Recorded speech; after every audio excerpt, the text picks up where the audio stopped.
Bismillahirrahmanirrahim. Assalamualaikum warahmatullahi wabarakatuh. Eh,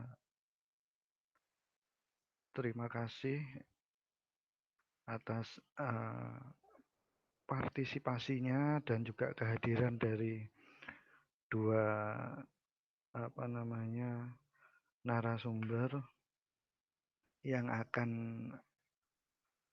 memberikan pengalamannya, berbagi tentang bagaimana sih menjadi petugas pemilu. Kita tahu sendiri bahwa Kabupaten Ponorogo dan beberapa wilayah di Indonesia, sekitar 270 kabupaten, kota, dan provinsi melakukan pilkada serentak di tengah COVID-19.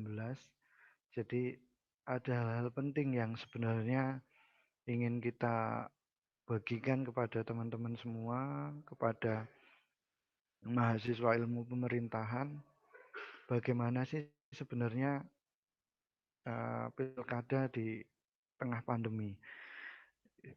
Dalam sistem demokrasi ada beberapa indikator keberhasilan dari sebuah pesta demokrasi, adanya transparansi, adanya akuntabilitas, adanya partisipasi, dan ini akan jadi sedikit persoalan ketika kita memahami hal tersebut di tengah pandemi ini. Jadi kita harus physical distancing, kita harus saling menjaga jarak, sedangkan praktek demokrasi itu sendiri sangat memerlukan partisipasi, pengawasan, dan juga evaluasi dari pelaksanaan pemilihan kepala daerah. Pada tahun ini, setelah melalui proses panjang, akhirnya peraturan pemerintah pengganti undang-undang keluar juga.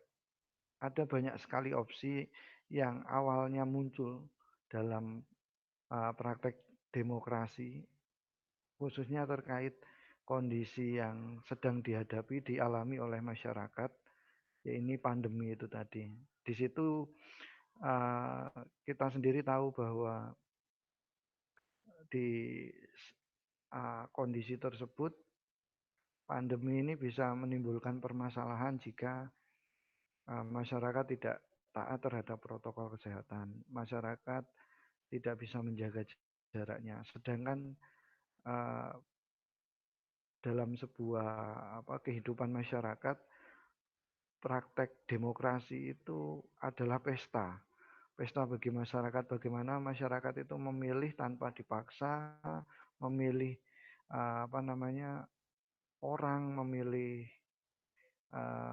calon pemimpinnya itu dengan bersukacita. Nah, inilah yang kemudian ingin kita coba follow up, kita coba diskusikan bersama gitu.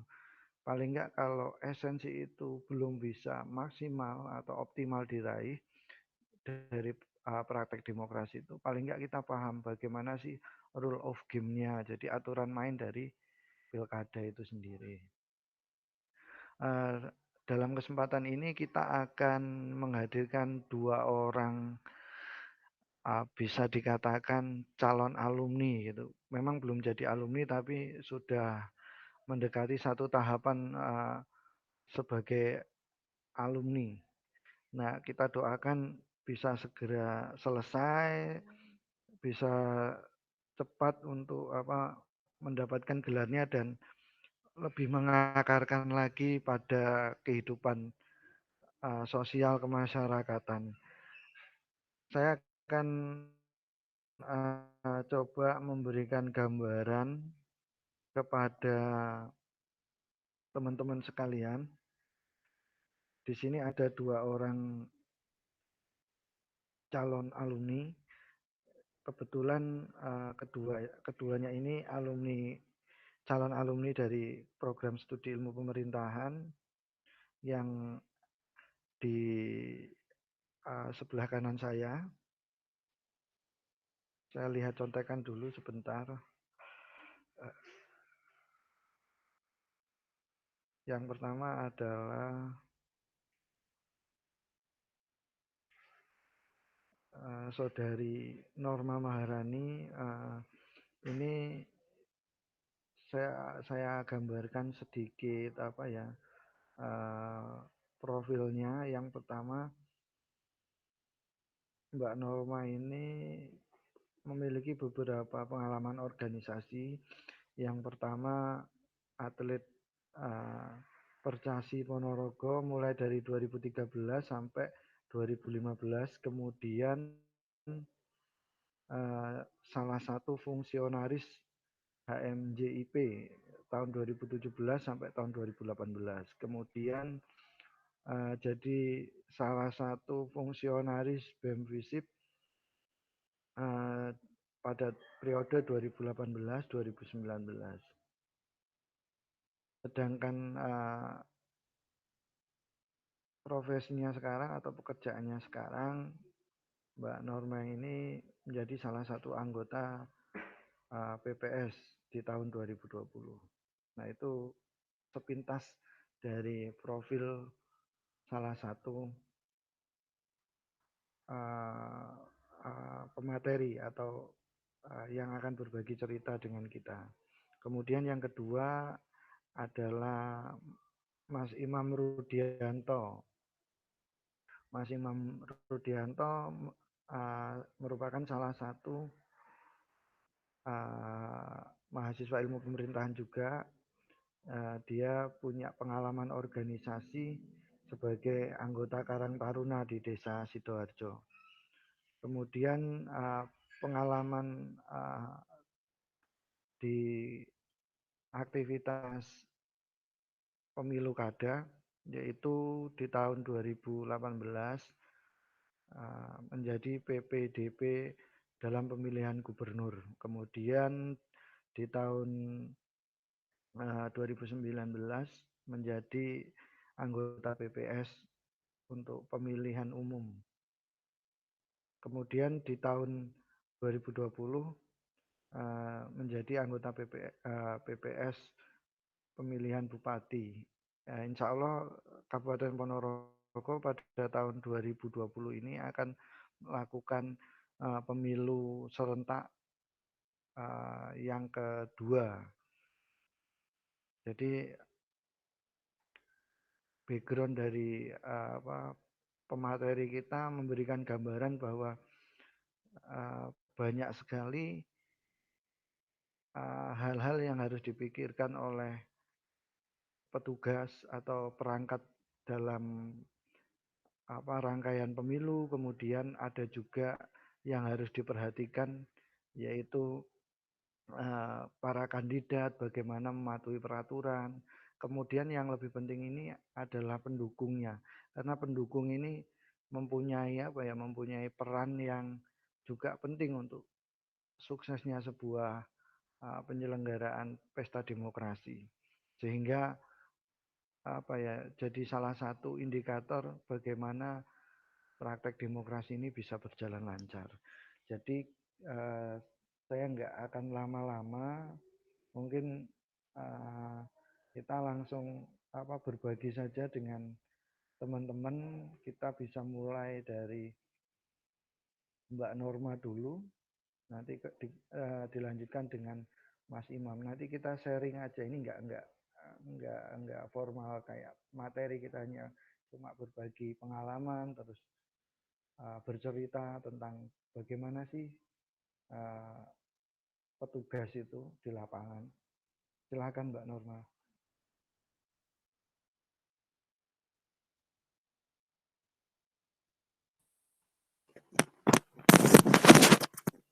Assalamualaikum warahmatullahi wabarakatuh.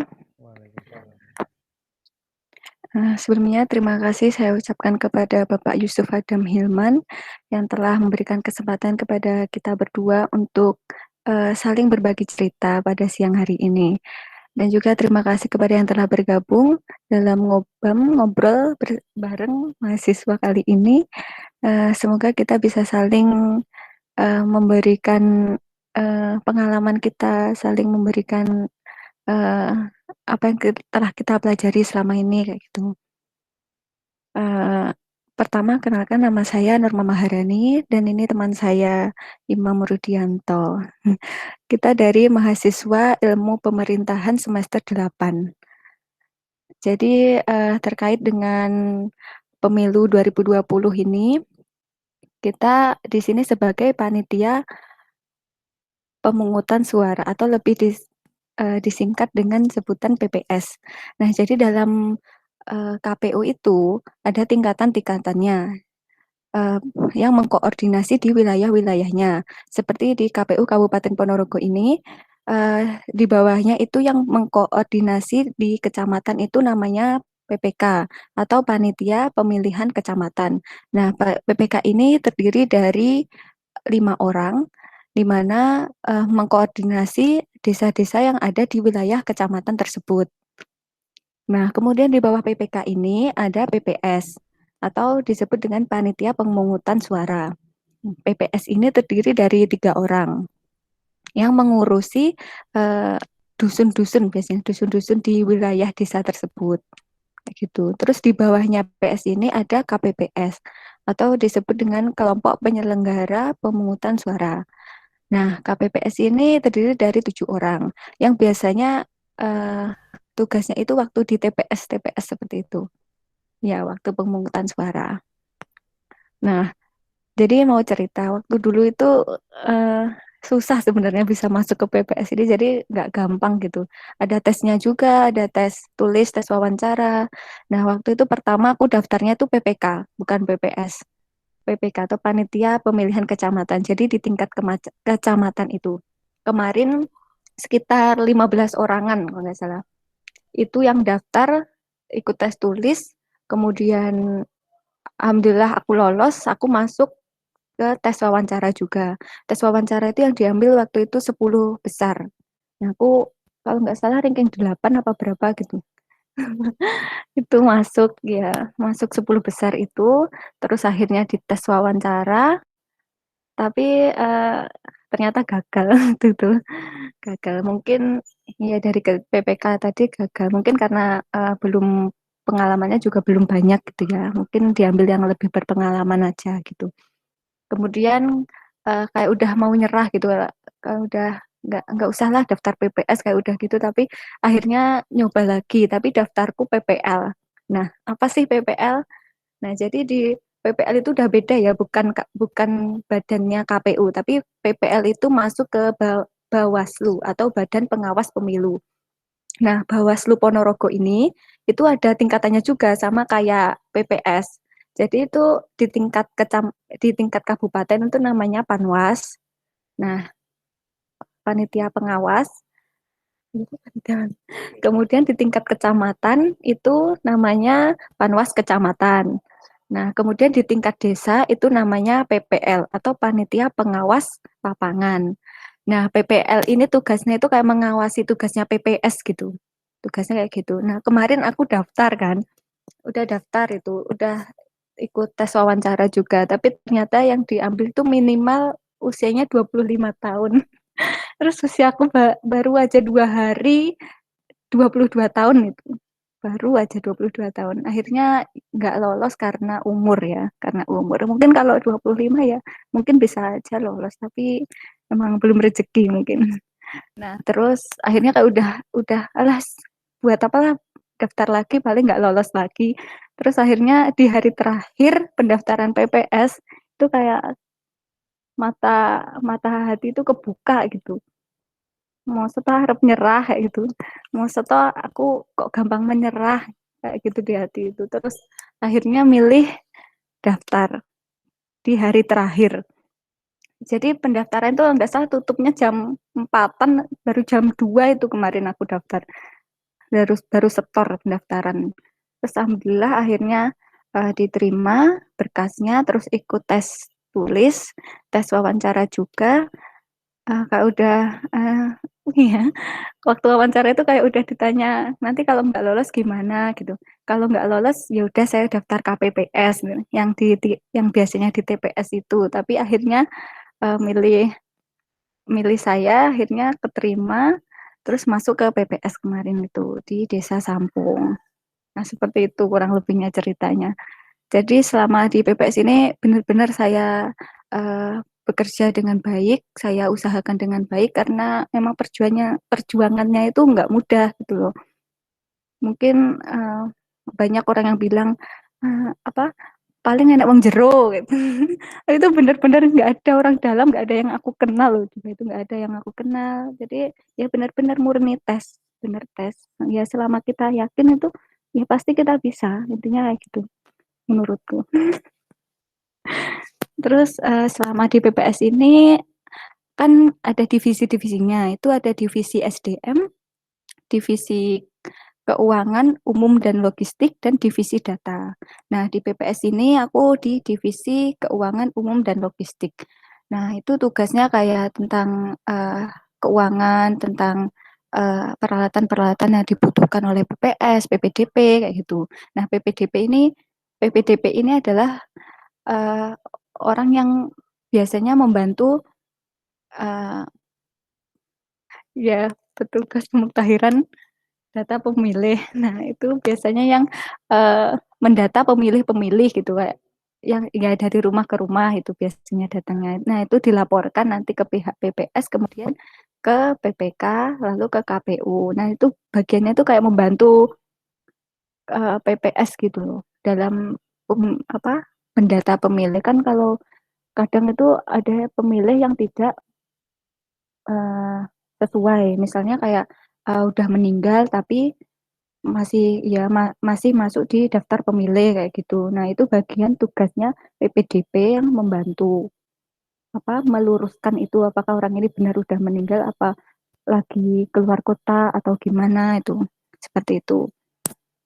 Nah, jadi selama di PPS ini eh, kalau saya tuh pengalamannya belum banyak ya, baru pertama kali ini apa ikut PPS. Kalau Mas Imam itu udah 3 kali ya, 3 kali ini. Jadi mungkin nanti untuk teknisnya di lapangan atau seperti apa sih kerjanya PPS itu nanti akan lebih banyak dijelaskan oleh Mas Imam gitu.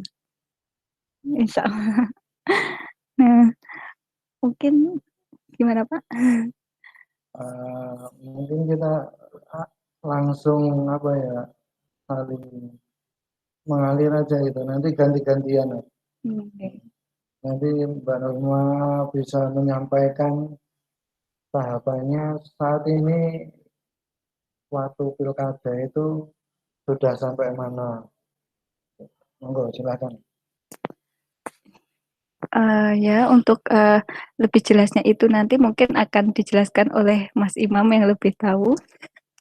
Kalau sekarang ini ya kita masih dalam pencoklitan itu untuk apa pemilih menetapkan daftar pemilih seperti itu, daftar pemilih sementara. Kalau tahapannya masih seperti itu kalau untuk sekarang. Jadi belum jauh ya karena pandemi kemarin, jadi pelantikan aja kita diundur. Baru tanggal 15 Juli kemarin itu dilantik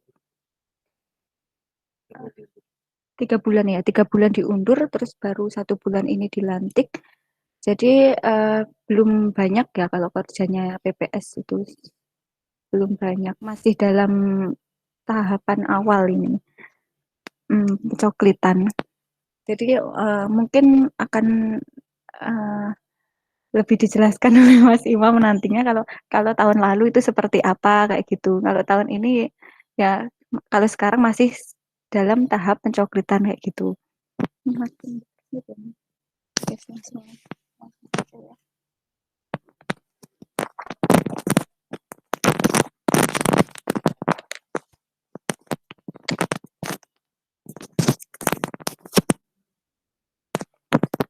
Bismillahirrahmanirrahim. Assalamualaikum warahmatullahi wabarakatuh. Tadi sudah diperkenalkan kalau nama saya Imam Rudianto. Saya dari Ilmu Pemerintahan semester akhir, yaitu semester 8. Langsung saja, kalau untuk PPS saat ini itu tahapannya baru sampai ke pencoklitan. Pencoklitan itu seperti apa sih? Pencoklitan itu dari data KPU itu kan turun yang namanya itu DP4, itu daftar pemilih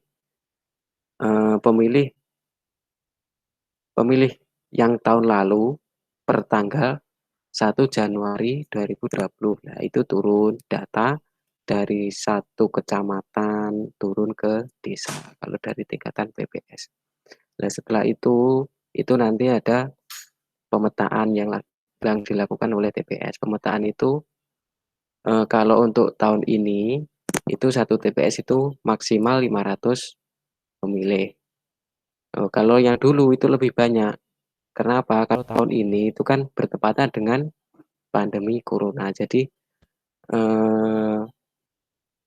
apa ya, jumlah pemilihnya itu dibatasi gitu. Kalau untuk tahun lalu dan tahun sekarang kalau di TPS. Kalau tahun lalu itu 500. Enggak, no, 800. Tahun yang kemarin itu 800 per TPS. Sekarang menjadi 500. Seperti itu. Kalau untuk DPT yang akan memilih pada saat 9 Desember nanti, itu tahapannya sangat banyak. Pertama turun DP4 dari KPU itu. Nah, selanjutnya pemetaan per TPS, satu desa itu jadi berapa TPS bergantung jumlah pemilihnya. Nah, setelah itu masuk tahap pencoklitan, yaitu pencocokan data pemilih. Pencoklitan, coklit seperti itu. Kalau pencoklitan itu dilaksanakan oleh PPDP, tadi sudah disinggung Mbak Nurma, PPDP, Panitia Pemutakhiran Data Pemilih, seperti itu. Kalau jumlah PPDP itu sesuai dengan jumlah TPS dari per desa masing-masing. Kalau saya tadi dari Desa Sidoarjo, Kecamatan Jambon, seperti itu. Setelah pencoklitan selesai, itu nanti tugas PPS adalah mengentri data atau menyesuaikan dari perubahan-perubahan yang sudah dilakukan oleh PPDP dari rumah ke rumah. Seperti itu. Tadi kan PPDP-nya itu tugasnya yaitu mencocokkan data dengan data dari rumah. Biasanya itu data KK dan juga KTP. Nomor NIK dan nomor KK seperti itu, tanggal lahir, bulan seperti itu yang dicocokkan. Nah, kalau sudah selesai, itu baru masuk ke DPS, daftar pemilih sementara. Itu masih belum menjadi DPT, daftar pemilih tetap. Nah, kalau setelah DPS itu masih banyak lagi. Seperti nanti ada pindahan antara tahapan selesai coklit itu. Kalau tahapan yang ini itu terakhir tanggal 13 Agustus. Nah, sedangkan pencoblosan itu kan 9 Desember. Jadi masih ada jangka waktu berapa bulan itu? Agustus, September, Oktober, November. Ada 4 bulan. Nah, di 4 bulan itu jadi sifatnya data itu begini. Dari hari ke hari, minggu ke minggu, dan bulan ke bulan itu selalu berubah. Contohnya, ada orang yang pindah dari luar kota ke dalam Ponorogo misalnya seperti itu. Itu kan nanti butuh yang namanya pemutakhiran lagi kan seperti itu. Jadi pada tahap itu nanti itu yang bekerja sudah PPS karena PPDP itu tugasnya hanya 1 bulan. 1 bulan kerja untuk pencocokan data. Kalau untuk pencocokan data pada pemilu kali ini itu tanggal 15 kemarin sampai 13 Agustus seperti itu.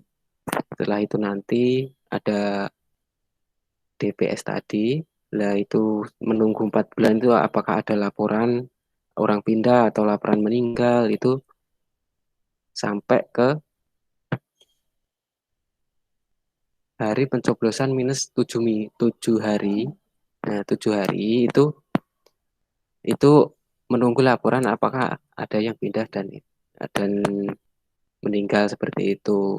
Nah, setelah itu laporan sudah masuk, itu baru dimasukkan ke DPT, daftar pemilih tetap.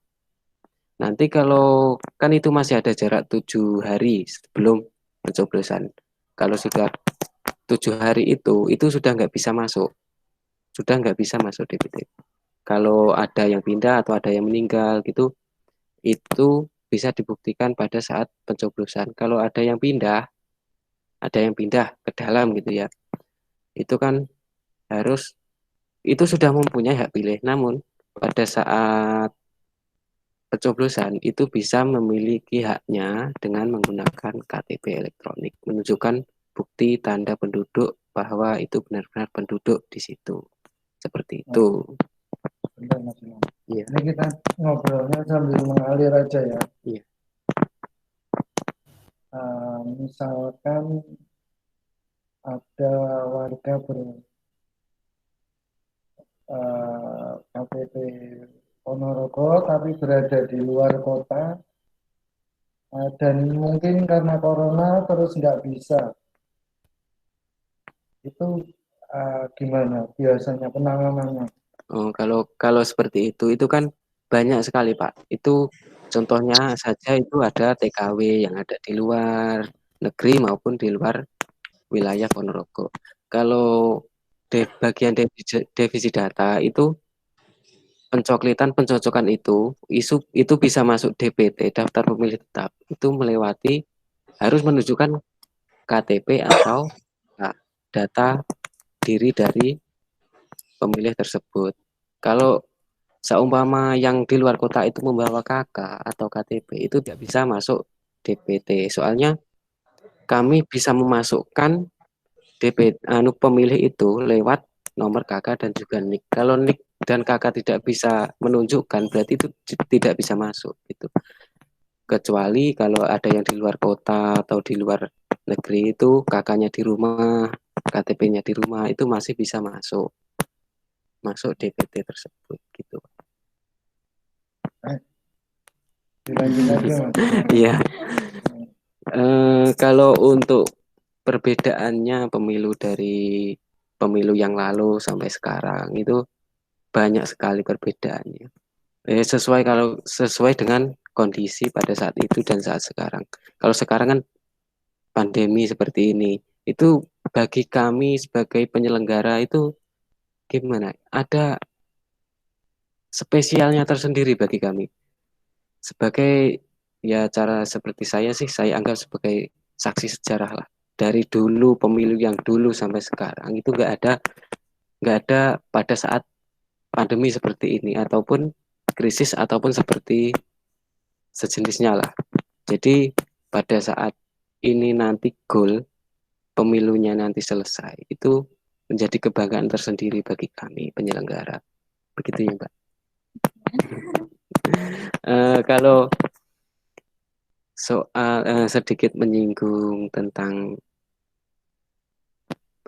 tadi Bawaslu itu tadi Mbak Nurma belum menyebutkan tentang Panwas, tentang kinerja Panwas. Nah, kalau PPS tersendiri itu bagaimana ya?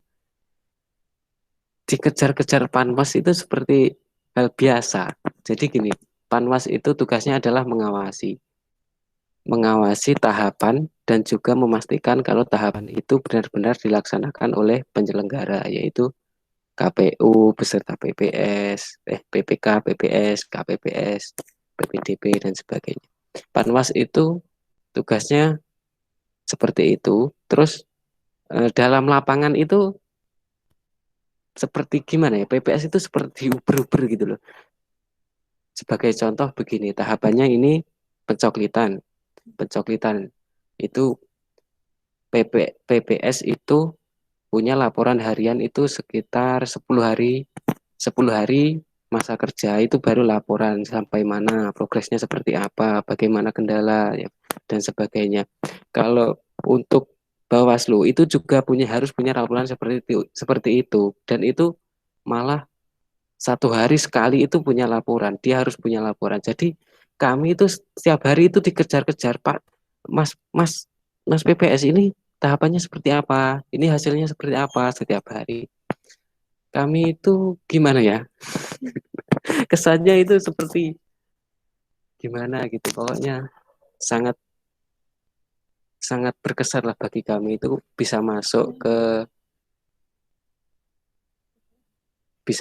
ke bagaimana bagian dari pemungutan suara gitu seperti itu. Apalagi ya? Mungkin Mbak Norma mau menyampaikan apa gitu.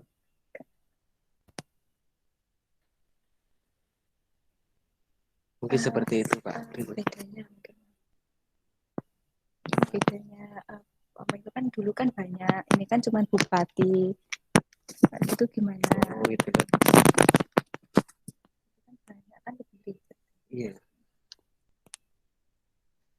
Begini, kalau untuk perbedaan pemilu itu kan jenisnya banyak. Ada pemilu pilkada tingkat daerah seperti bupati saat ini. Kalau kemarin itu tahun 2018 itu Pilgub Gubernur Jawa Timur.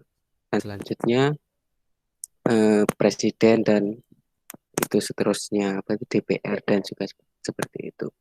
Kalau tingkatan itu dari tingkatan presiden, terus pilkada apa tadi, gubernur dan juga bupati itu sangat berbeda sekali.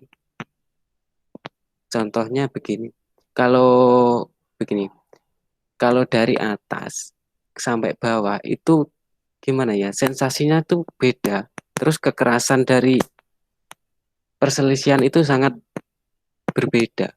Lebih keras kalau lebih ke bawah itu lebih rawan sekali.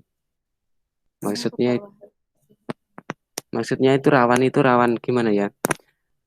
Harus lebih teliti. Contohnya kalau pemilu bupati itu kan lebih ke pemilih daerah sendiri. Itu harus lebih teliti lagi. Kalau enggak itu bisa, itu atmosfernya sangat panas sekali itu. Saya belum bisa menjelaskan secara panjang lebar ya karena saya juga masih belajar seperti itu.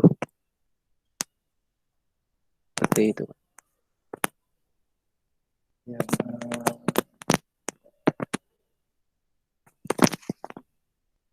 itu tadi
Kalau untuk bersinggungan langsung dengan masyarakat, itu PPS itu kan legalnya di desa. Jadi itu pasti dan tidak bisa dihindari. Seperti contohnya sosialisasi. Kalau untuk kesuksesan pemilu itu kita dari penyelenggara itu ada tahapannya sosialisasi juga tentang pemilihan tersebut. Jadi pada saat sosialisasi itu mengundang tokoh masyarakat beserta RT dan juga sebagainya yang di dalam lingkup desa seperti itu. Kalau untuk pengalaman itu dari desa saya itu kan dari desa Sidoarjo, Kecamatan Jambon. Itu termasuk desa baru yaitu pecahan dari desa Krebet. Itu pecah tahun 2004. Nah, seperti itu. Itu masih sangat gimana ya, masih barulah intinya itu. Jadi SDM-nya juga pun masih belajar juga, kami juga masih belajar. Kalau untuk pengalaman yang sangat berkesan pada saat PPS itu begini, Sidoarjo itu kan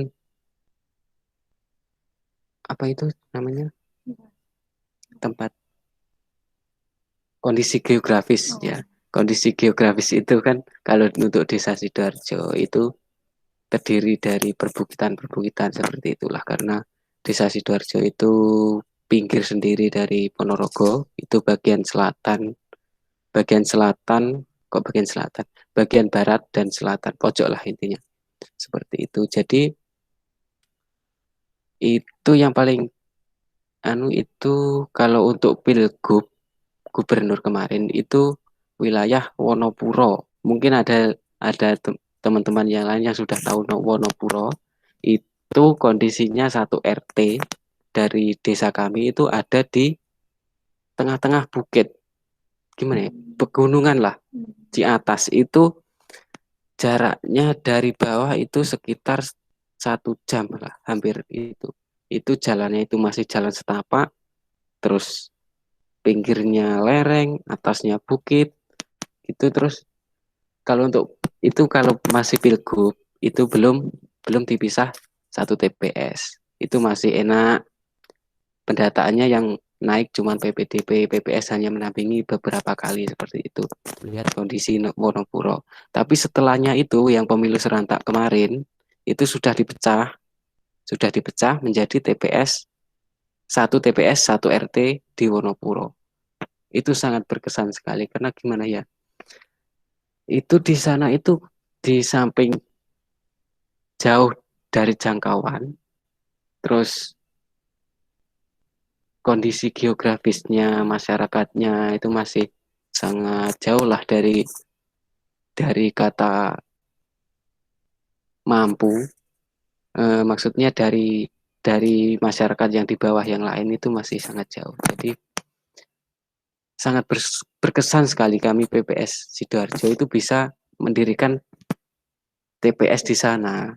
Kalau saat belum dipecah itu kan yang memilih dari atas itu sangat terbatas, hanya beberapa orang karena jaraknya dari TPS yang dituju untuk mencoblos itu sangat jauh. Jadi kami itu sangat bangga bisa membuat TPS di sana gitu. Seperti itu sih kalau saya pengalaman. Mungkin Mbak Norma pengalamannya yang berkesan. Mungkin waktu saya menjadi KPPS dulu itu ya, atau kelompok penyelenggara pemungutan suara yang biasanya di TPS. Nah, itu pengalaman yang paling berkesan itu ketika saya melihat benar-benar masyarakat itu sangat antusias memilih. Kayak mbah-mbah udah tua, mau jalan aja udah susah, tapi tuh mau gitu loh, rela jauh-jauh pergi ke TPS untuk memilih gitu. Ada juga yang mbah-mbah padahal itu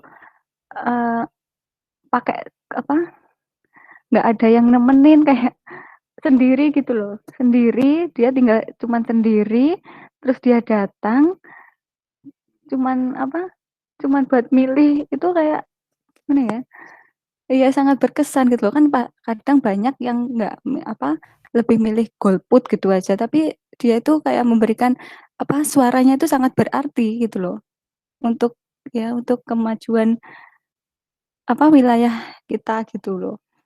Jadi mungkin itu yang paling berkesan sama waktu saya jadi KPPS itu kan kita kan data hasil pemungutan suara itu sampai pagi ya, jadi kita nggak tidur, sama sekali nggak tidur itu. Itu udah ngantuk, udah bener-bener ngantuk dan data itu sampai ada yang keliru, kayak gitu, itu perjuangan banget itu.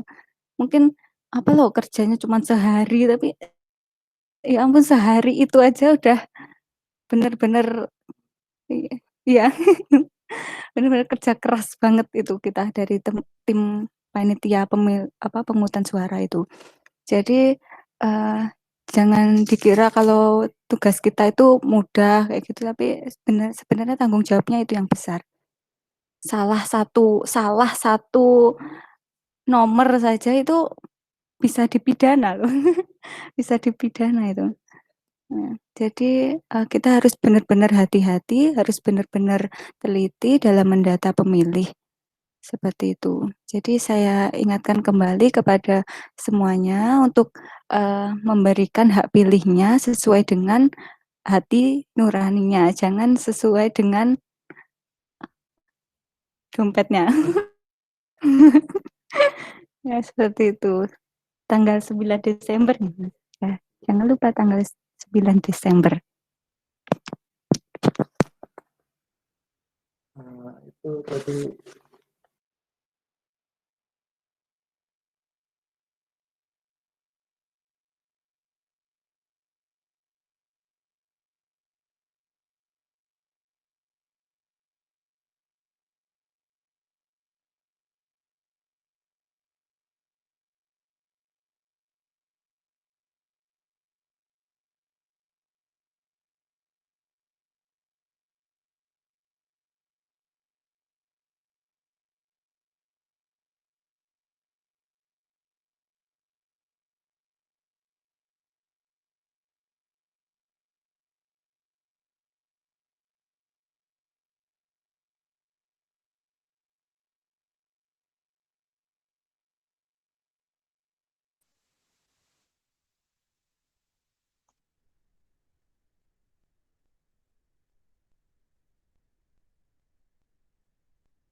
akan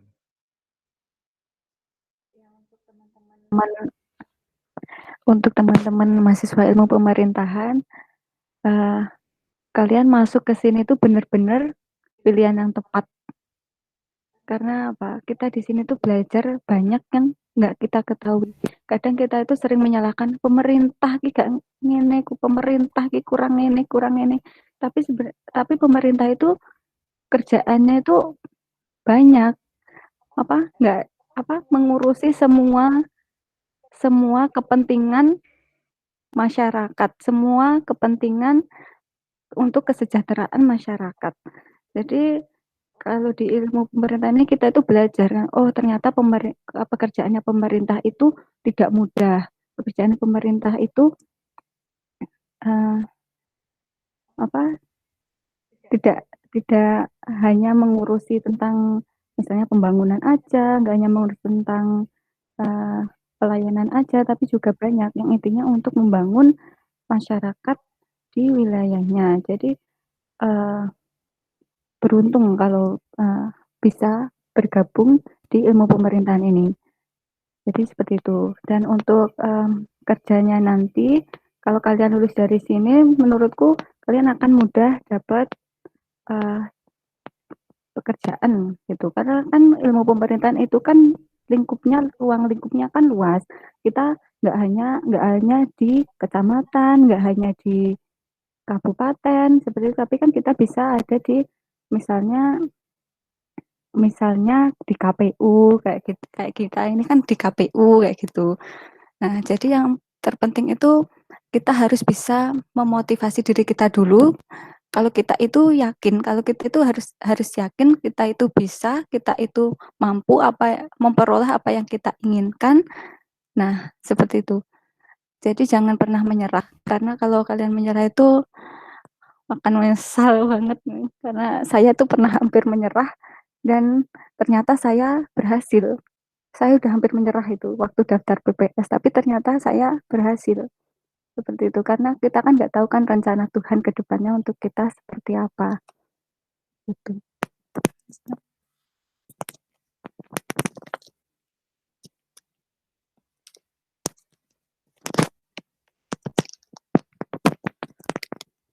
Kalau dari saya gimana ya, sudah dijelaskan Mbak Nurma semua loh.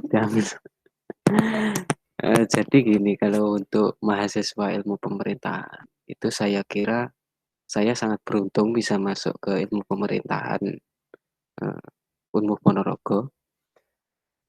Gimana ya? Kalau di masyarakat itu kita itu sangat banyak sekali menerima pengalaman, khususnya dalam bidang perpolitikan. Itu seperti itu. Ilmu pemerintahan kan melulu itu tentang pemerintahan. Bagaimana sih pemerintahan di desa kok seperti ini, seperti ini. Nah, kalau kita masuk ke ilmu pemerintahan itu kita bisa mengetahui bagaimana kok seperti ini. Aslinya seperti apa sih kok bisa seperti ini. Jadi kita tahu prosesnya, kita bisa mengamati eh, ekspektasinya itu seperti apa, pelaksanaannya di desa itu seperti apa. Jadi kita sebagai masyarakat itu tidak perlu mencemooh tentang pemerintahan gimana saat ini, pemerintah kok seperti ini, desa kok seperti ini. Jadi begitu. Jadi seperti itu sih. Ya sangat bermanfaat lah ilmu di ilmu pemerintahan itu sangat banyak. Seperti itu dari saya. Terima kasih, Pak.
Ini akan jadi momen pemantik untuk kegiatan ngobam berikutnya gitu. Saya mohon bantuannya dari teman-teman untuk menghidupkan kameranya supaya kita bisa ngambil gambar bersama-sama gitu. Supaya lebih menarik lagi. Untuk sesi-sesi berikutnya nanti kita akan datangkan kawan-kawan dari alumni ataupun dari mahasiswa ilmu pemerintahan lain gitu. Silahkan dihidupkan kameranya, kita akan ambil gambarnya untuk foto.